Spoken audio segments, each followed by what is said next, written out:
Look, he's crying. Such a loser. But how can a man cry? Loser.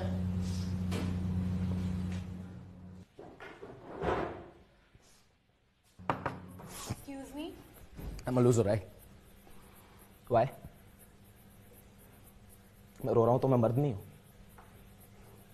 और मर्द रो नहीं सकते, क्योंकि सदियों पहले अमिताभ बच्चन ने एक छोटी सी लाइन बोल दी थी कि मर्द को दर्द नहीं होता।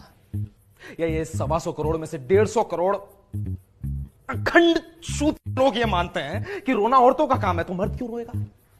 और अगर मर्द बेचारा रो देना तो ये नेटफ्लिक्स और अमेजन से ज्यादा एंटरटेनमेंट इस बात से मिल जाएगा लोगों को, उसकी मर्दानगी पर जज करने का मौका मिल जाएगा ना उन्हें। एक बात बताओ, क्यों ना रो मैं?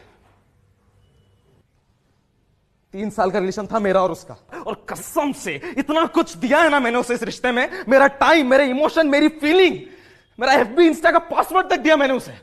उसने क्या दिया मुझे? ब्रेकअप।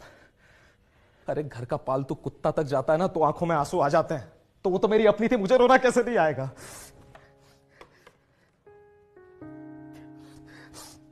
अटैचमेंट नाम की चीज होती है यार लड़कों में भी, सेक्स नहीं भरा होता है बस इसलिए आ जाता है आंसू।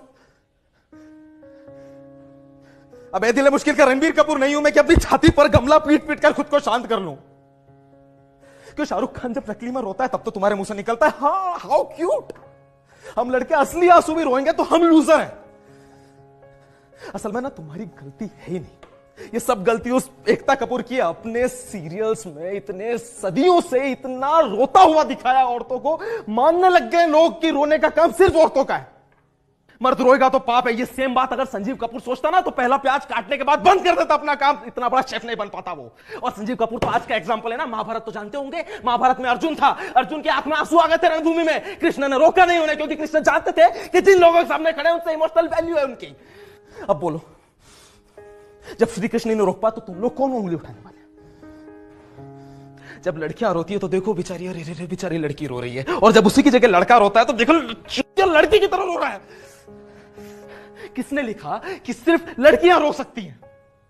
वेद व्यास लिख के गए थे, तुलसीदास लिख के गए थे? बताओ यार, तुम्हें पता है लड़कों की रोने की शुरुआत कैसे होती है?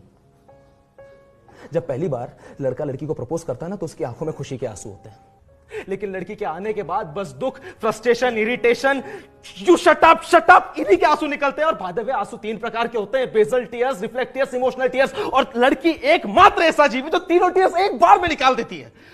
अच्छी खासी नॉर्मल लाइफ को एबनॉर्मल बना के चली जाती है लड़की, और आपको पता भी नहीं चलता। उसका ईगो, उसकी इच्छाएं पूरा करना आपका एकमात्र लक्ष्य बन जाता है, और उस लक्ष्य को पूरा करते करते आपको आपके दोस्त, आपको आपका परिवार, सारा संसार चूत जान पड़ता है, क्योंकि आपके पर्दों पर ना सिर्फ और सिर्फ लड़की की पिक्चर चलती है। लड़की आपकी लाइफ में हो वो आपकी पर्सनल प्रॉब्लम है, लेकिन लड़की आपकी लाइफ में ना हो ना ये सोसाइटी की प्रॉब्लम है। लड़की आपकी लाइफ में ना हो तो नल्ला है, लड़की हो इसने किया तो नल्ला है। कर लिया, शादी की बात नहीं करी, नल्ला है ये तो। शादी की बात कर ली, बाप को नहीं जाने किस बात की तकलीफ हुई, नल्ला ही है। बैंक में इन चूत को प्रूव करने के लिए आया हूं क्या इस दुनिया में? क्यों ना रो? जब आदमी पैदा हुआ तो रोते हुए आता है, उसके बाद जब बड़ा होता तो मां की गोद में जाने के लिए रोता है, फिर चॉकलेट के लिए रोता है, खिलौनों के लिए रोता है, स्कूल में टीचर की डांट पीटती है तो रोता है, बाप की मार से रोता है, कॉलेज में लड़कियों के लिए रोता है, बॉडी बनाने के लिए रोता है। लड़की मिल गई तो जिंदगी भर रोएगा। शादी के पहले रोएगा, शादी के बाद रोएगा, बच्चा पैदा होने के बाद रोएगा, बुढ़ापे में रोएगा, बीमारी से रोएगा, मरने के पहले भी रोएगा, मरने के बाद दूसरों को रोता हुआ छोड़ता जाएगा। जब पूरा रोना रोने का ही है तो क्यों ना रो मैं? क्या गलती करी यार मैंने रो के? बस रोऊंगा मैं, पूरा रोऊंगा, दिल खोल के रोऊंगा यार, धुआंधार रोऊंगा, बस रोऊंगा मैं।